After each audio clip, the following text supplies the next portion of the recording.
All right, so rather than add return onto the main floor over here on this side of the building, we're actually going to pull that return duct across the wall here and then go up to the ceiling. So we'll just run we'll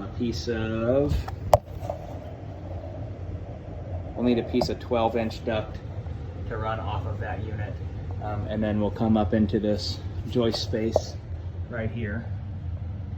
We'll knock out those brackets, and then we're going to run across this entire joist space with 12 by 8, or as wide as we can get it without constricting the wiring and stuff that's down here.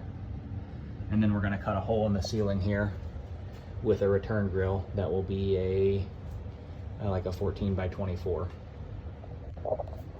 Here's our outdoor unit, guys. We'll set our new unit back down in the same location on top of a new pad. The disconnect box is back there behind the unit, kind of mounted underneath the deck. Let's wrap that around and mount it to the face of the deck here. And then we'll make sure we get that rewired. The disconnect is currently hot, even though the disconnect itself has been pulled out. So be careful whenever you're here doing the installation. You'll have to turn the breaker off inside. Refrigerant lines will get flushed and pressure tested, and we can re-insulate the stuff that's underneath the deck. That's everything outside. Hey guys, I'm downstairs. We're at Alad's house. We're going to do a duct modification here. The return drop needs to be replaced from the ceiling down to the floor. It's currently a 23 by 8-inch return duct, and we're going to rebuild that to a 26 by 12-inch return duct. And then we can keep it in the same orientation that it's in right now. We will just put in a wraparound that comes around this side and into a new filter, and we can do a 5-inch media cabinet if the customer would like one. This gas line is going to have to be rebuilt for that, and then the drain lines will be rebuilt as well to go into to get out of the way for the new filter. And then we'll have another filter that'll be over here on this side.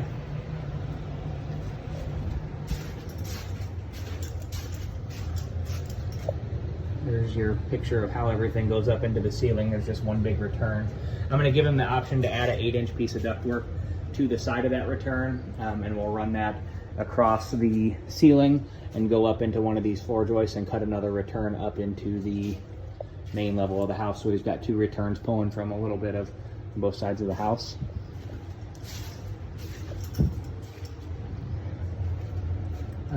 Flue pipe can just be reused. I really would like to upsize that flue pipe to 4-inch.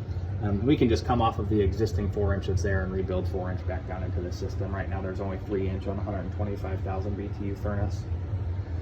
Electrical is up to code. It's right there. It goes up above the joist.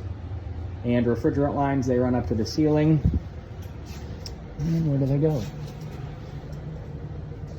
Right here, and then they run all the way down to the back of the house where the air conditioner is.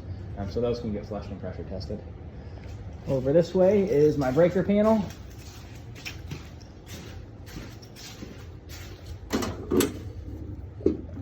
This is a Thompson and Betts load center, and my air conditioner is not marked, but it's right here. This is a 2-pole 40 amp breaker.